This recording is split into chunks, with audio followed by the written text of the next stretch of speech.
ہماری نجات، ہمارے والدین، اساتذہ اکرام، محسنین، اللہ تعالیٰ تمام اہل و عیال، تمام انسانیت کی ہدایت اور ہدایت کے بعد نجات کا ذریعہ بنائے، سبب بنائے۔ اللہ تعالیٰ ہم سب کا خاتمہ بالایمان فرمائے، آمین۔ اللہ تعالیٰ ہمارے گھروں میں دین اسلام کا بول بالا فرمائے۔ اللہ تعالیٰ ہماری اولادوں کو نیک بنائے، حقیقی معنوں میں ہماری آنکھوں کی ٹھنڈک بنائے۔ اللہ تعالیٰ نے ہمیں راعی بنایا ہے۔ کوئی بچے شرارت نہیں کرتے۔ میں بڑی دفعہ گل کی، دیکھو جڑے بچے نال ہوندے نے نا ماشاءاللہ، ماں باپ کو قریب بٹھایا کرنا۔ اور میں تے گروتا وانا تے میرے سارا نظر آ رہا ہے کہ بچے کس طرح شرارت کر رہے ہیں، کس طرح سارا ماحول جڑا ہے ڈسٹرب ہوتا ہے، خراب ہوتا ہے، پھر لطف نہیں ہوتا نا۔ ایک بندہ تیاری کر کے پورے ہفتے کی تیاری یہ سوچیا بھی ہے بیان کرنا جو سامنے بچیاں دا مسجد دے اندر آنا منع نہیں ہے بھائی، اللہ کی قسم منع نہیں ہے۔ پیارے پیغمبر سیدنا حسن و حسین رضی اللہ عنہما کو مسجد میں لے کے خود آیا کرتے تھے۔ صرف ایک مرتبہ سیدہ نے بعد میں بھیجا تو اللہ کے نبی صلی اللہ علیہ وسلم ممبر سے اترے اور ان کو خود اپنے پاس پکڑ کے بٹھایا۔ عمومی طور پر اللہ کے نبی صلی اللہ علیہ وسلم کا معمول یہ تھا کہ جب بھی آپ مسجد میں آتے، خواہ آپ کے نواسے تھے یا نواسیاں جو بھی تھے، پیارے پیغمبر علیہ السلام انہیں اپنے ساتھ لے کے آتے تھے۔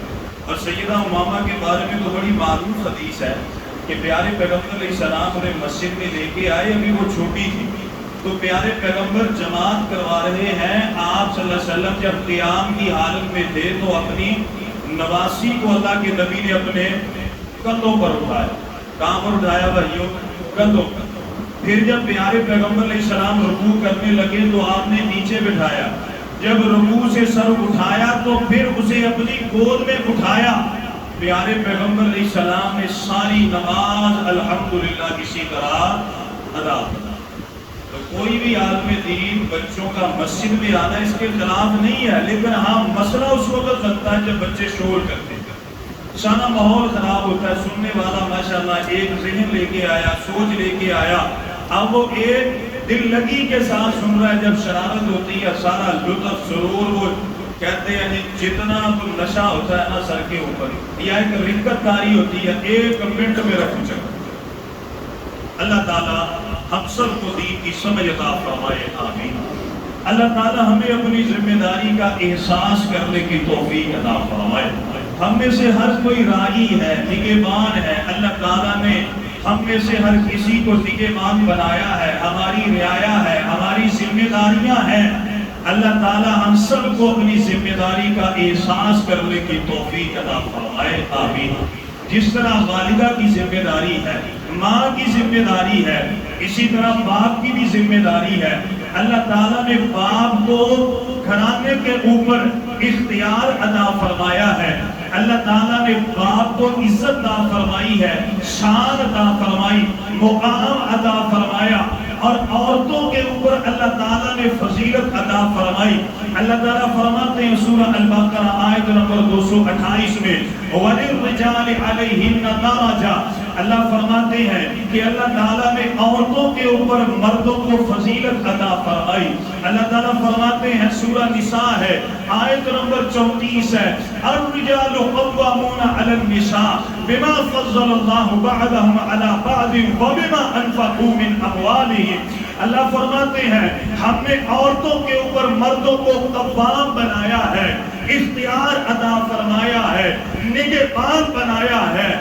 وجہ یہ ہے کہ مرد سارا دن کام کرتا ہے، ملازمت کرتا ہے، تجارت کرتا ہے، کما کر کے بیوی بچوں پر خرچ کرتا ہے۔ اللہ فرماتے ہیں اس لیے ہم نے مردوں کو فضیلت عطا فرمائی ہے۔ اور یاد رکھیے اگر باپ نیک ہے، مرد جو ہے اس کا کردار، اس کا قول ایک ہے، وہ اللہ اور اس کے رسول کی اطاعت اور فرما برداری کرنے والا ہے، یقین مانیے اولاد بھی ایک ہوگی، صوم و صلاۃ کی پابند ہوگی، اولاد بھی اللہ اور اس کے رسول کی فرما برداری کرنے والی ہوگی۔ میں آپ کے سامنے چند ایک مثالیں رکھتا ہوں۔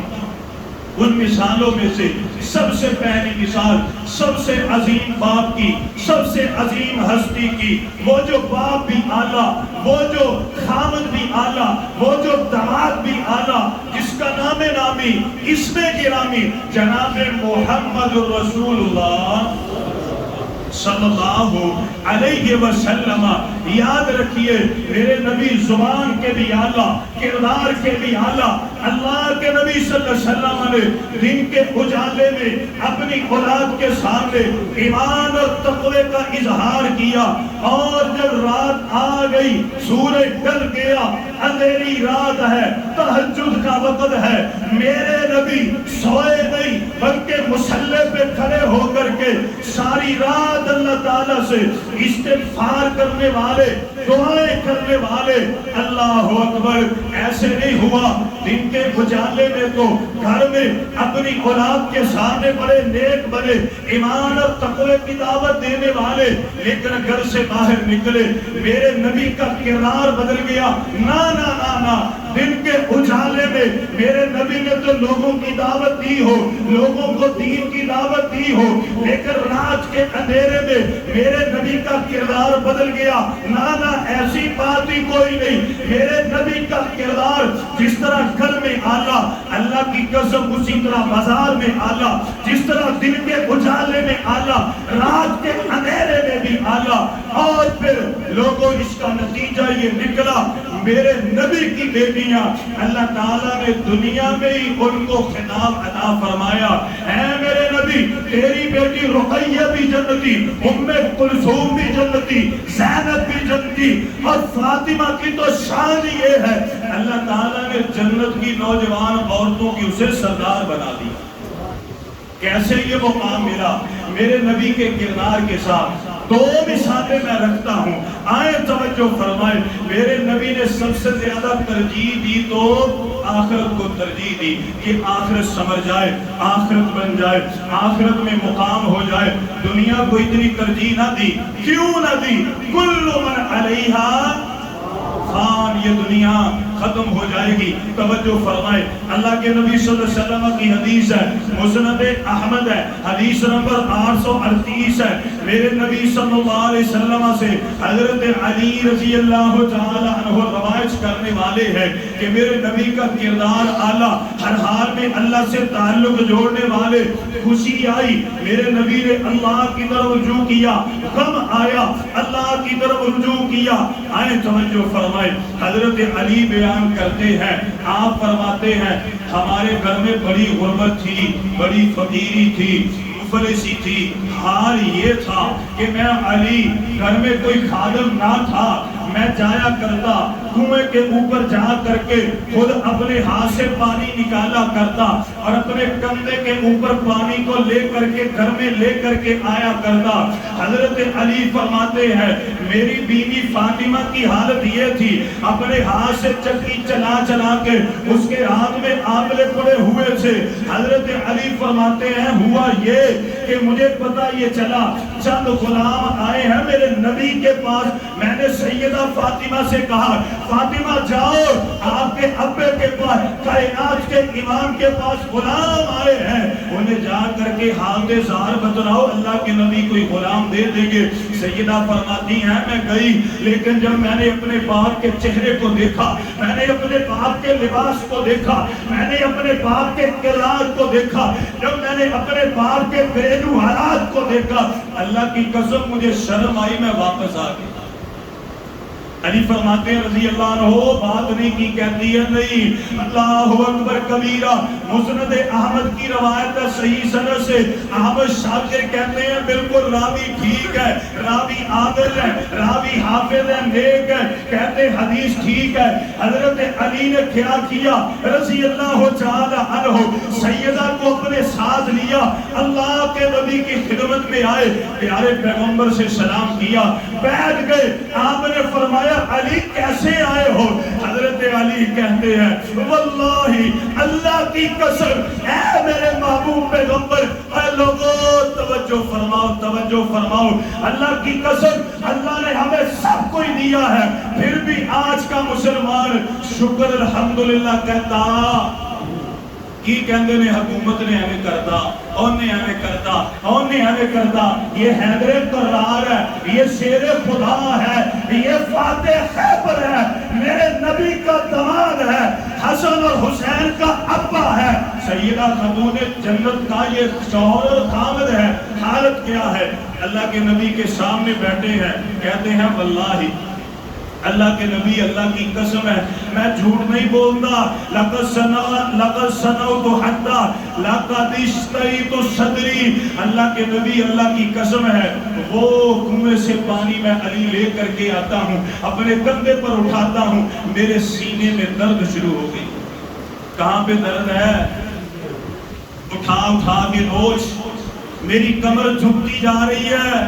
اللہ کے نبی سینے میں درد ہے، پانی لے کے آتا ہوں. حضرت علی خاموش ہوئے. سیدہ فاطمہ عرض کرتی ہیں قد تنعت حتی مجلت یدایا، اللہ کے نبی میرے ہاتھ دیکھیے، چکی چلا چلا کے میرے ہاتھوں میں زخم پڑے ہوئے ہیں. آپ نے فرمایا کہتے کیا ہو؟ اللہ کے نبی غلام دے دیجئے. پیارے پیغمبر علیہ السلام نے فرمایا علی رضی اللہ عنہ میری عزت بڑی ہے، میں تجھ سے بڑا پیار کرتا ہوں، اللہ کی قسم تیرا میرے سے تعلق ایسا جیسا حضرت موسیٰ کا اپنے بھائی ہارون کے ساتھ تھا. آپ نے فرمایا میں تیرے سے بڑا پیار کرتا ہوں، فاطمہ تجھ سے بھی بڑی محبت ہے، لیکن میں تم دونوں پر اگر ترجیح دیتا ہوں تو صحابہ صفا، وہ جو غریب ہیں، وہ جو مفلس ہیں، جنہوں نے دین کے لیے گھر چھوڑ دیا، جن کے پاس نہ کھانے کے لیے کھانا ہے، نہ پہننے کے لیے اچھے کپڑے ہیں، میں ان کو خادم دوں گا. دے دیے. سیدہ فرماتی ہیں حضرت علی فرماتے ہم واپس آ گئے، رات کا وقت ہوا، دروازے پر دستک ہوئی، دیکھا کون ہے؟ جناب محمد رسول اللہ صلی اللہ علیہ وسلم. سمجھ آ رہی ہے؟ اب ذرا توجہ فرمائے حدیث کے الفاظ کیا ہیں. سیدہ فاطمہ فرماتی ہیں کہ میرے محبوب پیغمبر میرے بابا میرے گھر میں آئے، اللہ کی قسم ہمارے گھر میں صرف ایک ہی چادر تھی. کتنی چادریں تھی؟ ایک چادر. اور وہ چادر اتنی بڑی تھی کہ اگر میں سر پر لیتی تو پاؤں ننگے ہو جاتے، اگر پاؤں پر لیتی تو سر کے اوپر کوئی کپڑا نہ ہوتا. ایک ہی چادر. اللہ کے نبی صلی اللہ علیہ وسلم آئے، آپ نے ہماری حالت دیکھی، ہم اٹھنے لگے. اللہ کے نبی نے فرمایا بیٹھ جاؤ، لیٹ جاؤ، کھڑے نہ بیٹھو نہیں. آپ فرماتے ہیں اللہ کے نبی صلی اللہ علیہ وسلم نے فرمایا جب ہم بیٹھ گئے، اللہ کے نبی صلی اللہ علیہ وسلم نے فرمایا تم میرے پاس آئے تھے، غلام کے لیے سوال کیا تھا. آپ نے فرمایا الا اخبرکم بخیر مما سألتمانی، کیا تمہیں میں خادم سے اچھی کوئی چیز نہ دوں؟ قالا بلا، جی یا رسول اللہ کیوں نہیں، ہمیں خادم سے بہتر کوئی چیز مل جائے، اعلیٰ چیز مل جائے. پیارے پیغمبر علیہ السلام نے بیان فرمایا، آپ نے فرمایا کلمات علمنی ہن جبریل، آپ نے فرمایا میں تمہیں وہ کلمات سکھلاتا ہوں جو جبرائیل امین نے مجھے سکھلائے تھے. یا رسول اللہ وہ کیا ہے؟ کائنات کے امام نے فرمایا تسبحان فی دور کل صلاۃ عشرا وتحمدان عشرا وتکبران عشرا. آپ نے فرمایا ہر فرض نماز کے بعد تم نے 10 مرتبہ سبحان اللہ پڑھنا ہے، 10 مرتبہ الحمدللہ، 10 مرتبہ اللہ اکبر. وَإِذَا آوَيْتُمَا إِلَىٰ فِرَاشِكُمَا، جب تم رات کے وقت عشاء کی نماز ادا کر لو، اپنے بستر پر سونے کے لیے آؤ، آپ نے فرمایا 33 مرتبہ سبحان اللہ پڑھنا، 33 مرتبہ الحمدللہ پڑھنا، 33 مرتبہ اللہ اکبر پڑھنا. آپ نے فرمایا اس کی برکت سے اللہ تمہارے جسم کی درد کو، تھکاوٹ کو دور بھی کر دیں گے، اور اس کی وجہ سے اگر تمہارے گناہ سمندر کی جھاگ کے برابر ہوئے اللہ تمام کے تمام معاف فرما دے. یہ ہے میرے نبی. اور سیدہ فاطمہ بیان فرماتی ہے اس دن کے بعد میں نے کبھی بھی یہ وظیفہ چھوڑا. باپ نیک ہوگا تو اولاد میں بھی نیکی آئے گی، باپ نمازی ہوگا، صوم و صلاۃ کا پابند ہوگا، ذکر اذکار کرنے والا ہوگا، پھر اولاد میں بھی یہ چیزیں آئیں گی. آئے دوسری مثال، میرے نبی صلی اللہ علیہ وسلم نے دنیا کی زیب و زینت کی طرف نظر دوڑائی، ترک کر دیا. وہ حدیث یاد ہے نا, پیارے پیغمبر علیہ السلام حجرہ عائشہ میں موجود ہے, آپ نے نفلی نماز ادا فرمائی. نماز کے بعد اللہ کے نبی صلی اللہ علیہ وسلم نے فرمایا, عائشہ کیا بتلاؤں, میں نے نماز آج پڑھی ہے تیرے حجرے میں, لیکن نماز میں میری توجہ, میرا دھیان اللہ کی طرف اسی طرح نہیں گیا جس طرح پہلے جایا کرتا تھا. میرا دھیان سمجھو کہ دائیں بائیں ہو گیا. اماں فرماتی یا رسول اللہ وہ کیسے؟ اللہ کے نبی نے فرمایا یہ جو رنگین پردہ لٹک رہا ہے نماز میں, میرا دھیان اس کی طرف چلا گیا, میری نماز خلط ملط ہو گئی. اماں فرماتی ہے عرض کیجئے کیا کروں؟ آپ نے فرمایا اس کو گھر سے باہر نکال دو. اماں نے ایسے ہی کر دیا. یہ میرے نبی کا کردار تھا, یہ میرے نبی کی سنت تھی. اور آئے توجہ فرمائے, پیارے پیغمبر علیہ السلام کی حدیث بخاری میں حدیث نمبر 26-13 ہے. حضرت عبداللہ بن عمر بیان فرماتے ہیں, میرے نبی جب سفر سے واپس آتے مسجد نبی میں جاتے اور اس کے بعد سب سے پہلے اپنی پیاری بیٹی سیدہ فاطمہ کے گھر میں جایا کرتے, اس کی پیشانی کا بوسہ دیا کرتے, اپنے سینے سے لگایا کرتے, دعا کیجیے اللہ بیٹیوں کو سکون عطا فرمائے, مقدر اللہ اچھے فرمائے. اپنے گھر میں جائیں, شادی ہو جائے پھر بھی جائے, اللہ تعالیٰ ہر گھر میں انہیں امن اور سکون عطا فرمائے.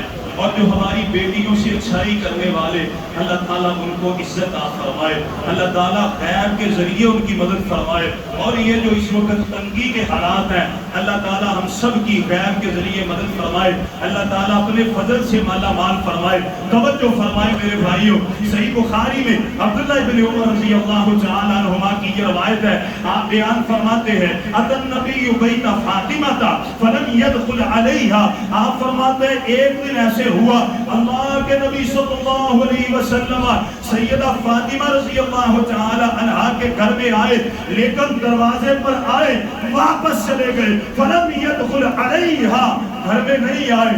کچھ دیر بعد حضرت علی آئے, حضرت علی رضی اللہ تعالی عنہ گھر میں آئے. سیدہ بیان کرتی ہے اے علی کیا بتلاؤں, آج میرے باپ آئے لیکن گھر میں داخل ہوئے نہیں, واپس چلے گئے, پتہ تو کر کے آئیے. حضرت علی آئے, اللہ کے نبی سے آ کے عرض کی, پیارے پیغمبر نے فرمایا انی رأیت علی بابیہا سترا وشیا, آپ نے فرمایا علی کیا بتلاؤں, میں تو آنے والا تھا, تمہارے دروازے کے اوپر ایک بڑا خوبصورت رنگین پردہ تھا, نقش نگاری والا پردہ تھا. اللہ کے نبی صلی اللہ علیہ وسلم نے فرمایا مالی والی دنیا, علی جہاں پر دنیا ہو میں محمد صلی اللہ علیہ وسلم وہاں پر جاتا. مالی والی دنیا, آپ نے فرمایا میرا دنیا سے کیا تعلق ہے, میرا رنگین پردوں سے کیا تعلق ہے. حضرت علی رضی اللہ تعالیٰ عنہ نے سنا, جلدی جلدی واپس آئے, سیدہ کو بتلایا. سیدہ فاطمہ عرض کرتی ہیں لیامرنی فیہ بما شاء, جا کے میرے بابا سے کہہ دیجئے اے میرے بابا, اے کائنات کے امام, آپ جو کہیں گے فاطمہ وہ کرنے کے لیے تیار ہے. فاطمہ اف تک نہیں کرے گی, نہ نہیں کرے گی, عذر پیش نہیں کرے گی رضی اللہ تعالی عنہا. حضرت علی آئے, آپ کے عرض کرتے اللہ کے نبی آپ کی بیٹی نے یہ بات کی ہے. اللہ اکبر. اللہ کے نبی صلی اللہ علیہ وسلم نے فرمایا ترسلینی ترسلی به الى فلان اہل بیت فیہ حاجہ. آپ نے فرمایا علی وہ فلاں مدینے میں ایک گھر ہے, وہ بڑے محتاج ہیں, بڑے غریب ہیں, بڑے مفلس ہیں, ان کو حاجت مندی ہے, یہ پردہ اٹھاؤ, یہ پردہ اتارو اور اتار کر کے ان کو صدقہ کرو. حضرت علی آئے, پردہ اتارا اور جا کے انہیں صدقہ کر دیا. اس تک نہیں کیا بیٹی. اور آج حالت کیا ہے, آج باپ ناراض ہو جائے اولاد سے 2 ماہ تک بلاتے نہیں ہیں, باپ کی فکر نہیں ہے. اور ادھر سیدہ فاطمہ سے ایک لمحے کی جدائی برداشت نہ ہوئی.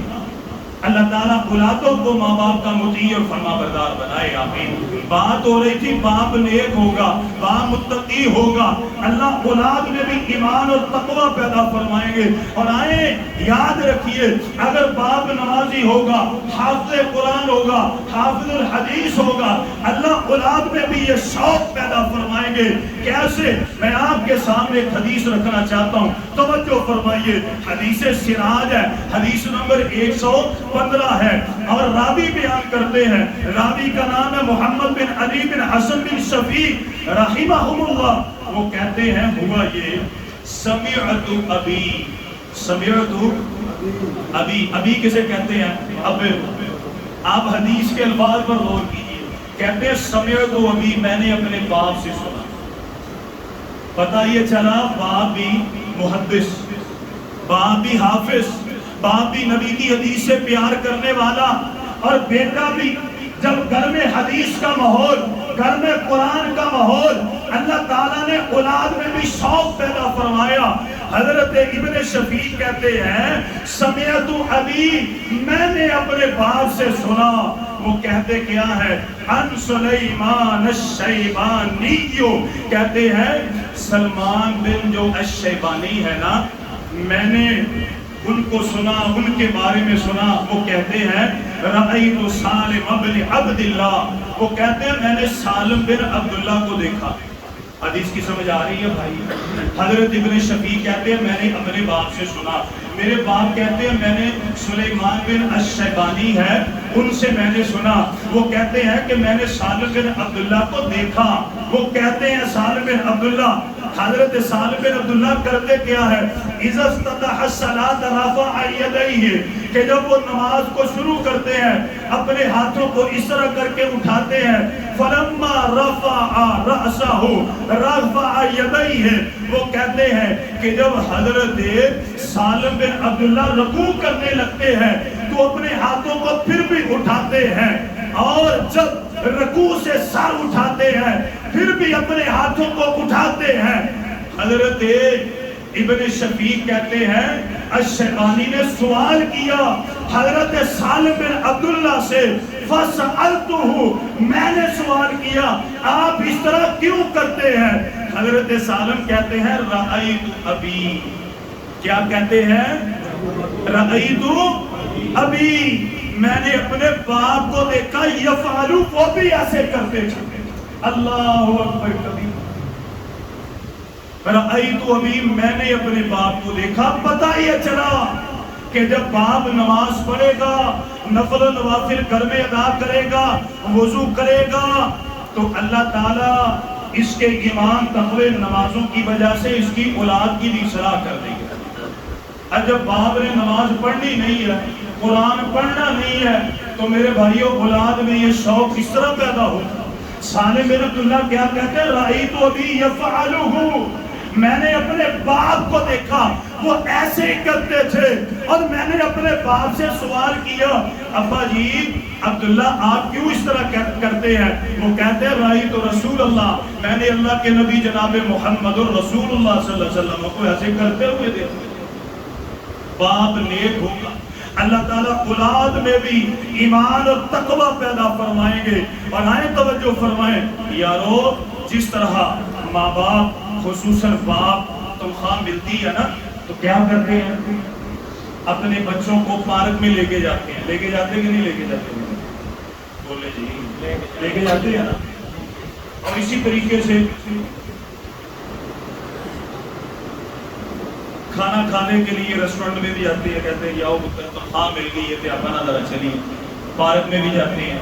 اور اسی طریقے سے اپنی اولاد کو اگر کسی ایم پی اے سے دوستی ہو، بڑے سے دوستی ہو، اس سے ملایا بھی جاتا ہے تاکہ پتہ چلے کہ تیرے ابے دا بڑا نام ہے۔ میرے بھائیو یاد رکھیے، اپنی اولاد کو پارک میں بھی لے کے جایا جائے، ریسٹورنٹ میں بھی لے کے جایا جائے، کوئی مسئلہ نہیں ہے۔ اور اس کے ساتھ ساتھ اپنی اولاد کو نیک لوگوں سے ملایا جائے، اہل علم سے ملایا جائے، اہل علم کی مجلس میں بٹھایا جائے، اہل علم کے ساتھ ان کا رابطہ کروایا جائے، متقی اور نیک لوگوں کے ساتھ اس کا مصافحہ کروایا جائے، ان سے دعائیں دلوائی جائیں، اس کا فائدہ کیا ہوگا؟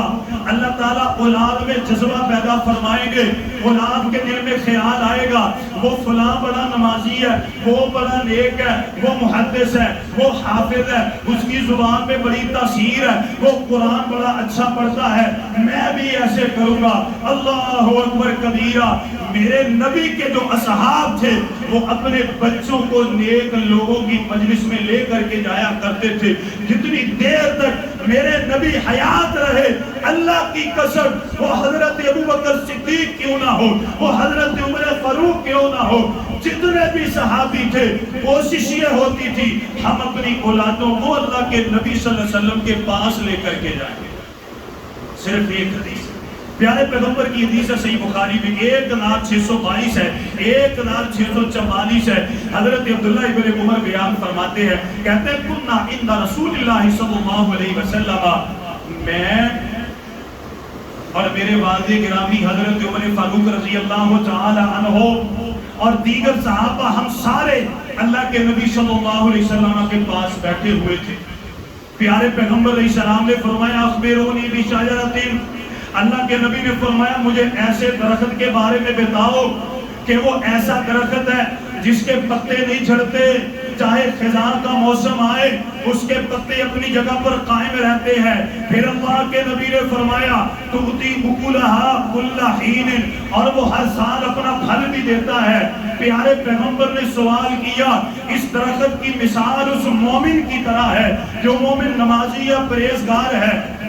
حضرت عبداللہ بن عمر بیان فرماتے ہیں جب اللہ کے نبی نے سوال کیا نا، اسی وقت میرے دل میں خیال آ گیا کہ اس درخت سے مثال ہے، اس درخت سے مراد کھجور کا درخت۔ کھجور کے درخت کے پتے نہیں جھڑتے، لیکن حضرت عبداللہ ابن عمر بیان فرماتے ہیں میں نے غور کیا وَرَأَيْتُ أَبَا بَكْرٍ وَعُمَرَ، میں نے دیکھا مجھ سے بڑے بڑے بیٹھے ہیں، حضرت ابوبکر صدیق بیٹھے ہیں، حضرت عمر فاروق بیٹھے ہیں۔ اللہ کے نبی نے سوال کیا، کسی نے کسی درخت کا نام لیا، کسی نے کسی درخت کا نام لیا، لیکن میں نے اس بات کو اپنے دل میں چھپا کے رکھا۔ وَقَافِي نَفْسِي أَنَّهَا النَّخْلَةُ، میں نے کسی کو بتایا نہیں کہ بڑے بڑے ہیں، میں کیوں جواب دوں؟ کہتے ہیں جب کسی کو صحیح جواب نہ آیا، اللہ کے نبی صلی اللہ علیہ وسلم نے فرمایا وہ درخت جس کی مثال مومن جیسی ہے، آپ نے فرمایا وہ کھجور کا درخت ہے۔ مجلس ختم ہو گئی، لوگ چلے گئے۔ حضرت عبداللہ ابن عمر بیان فرماتے ہیں میں گھر میں اپنے والد حضرت عمر فاروق رضی اللہ تعالیٰ عنہ کے پاس بیٹھا تھا۔ میں نے عرض کی ابا جان اللہ کی قسم جب اللہ کے نبی نے سوال کیا اسی وقت میرے دل میں خیال آ گیا تھا۔ حضرت عمر فاروق کہتے ہیں بیٹا تم نے بتلایا کیوں نہیں؟ عرض کرتے ہیں ابا جان مجھے شرم آ گئی، اتنے بڑے بڑے بیٹھے ہیں ان کی موجودگی میں بولوں، میرے دل نے گوارا نہ کیا۔ حضرت عمر فاروق بیان فرماتے ہیں آپ نے فرمایا لَأَن تَكُونَ قُلْتَهَا، اے میرے بیٹے یقیناً اگر تو اس وقت جواب دے دیتا احب الی من قضا و قضا، اگر مجھے ساری دنیا کا خزانہ بھی مل جاتا میں اتنا خوش نہ ہوتا جتنا تیرے جواب سے خوش ہوتا۔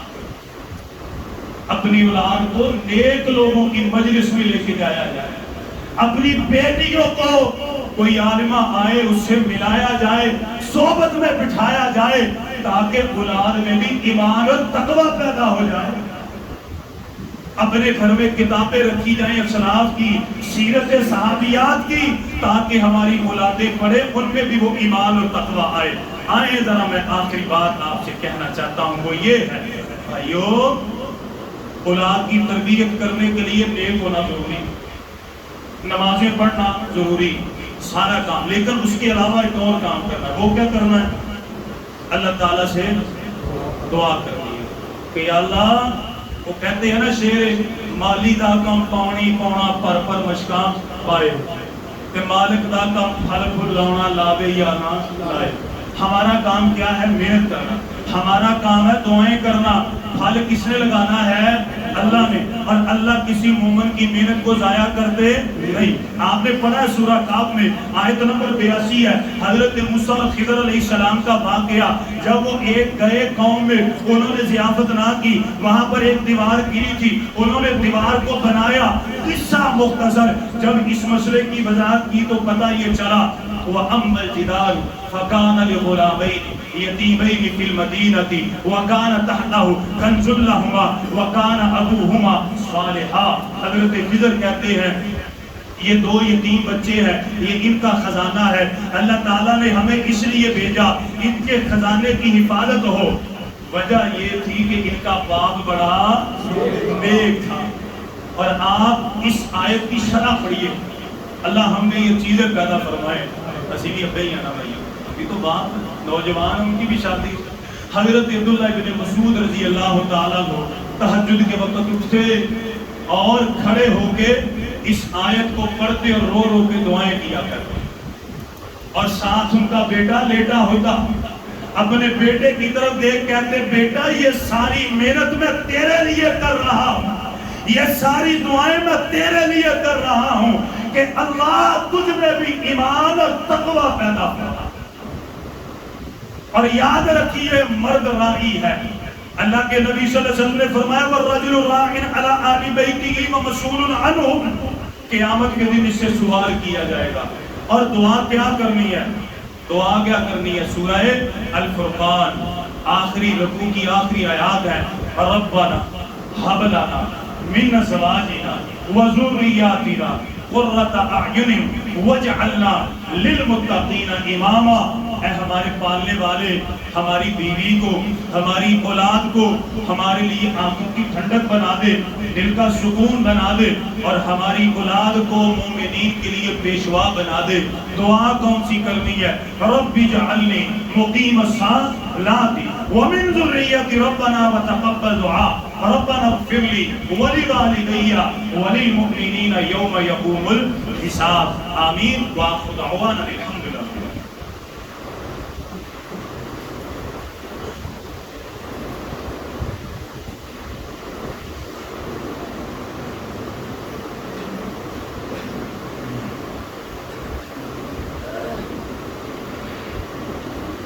الحمد لله رب العالمين الرحمن الرحيم مالك يوم الدين إن الحمد لله نحمده ونستعينه ونستغفره ونعوذ بالله من شرور أنفسنا ومن سيئات أعمالنا من يهده الله فلا مضل له ومن يضلل فلا هادي له۔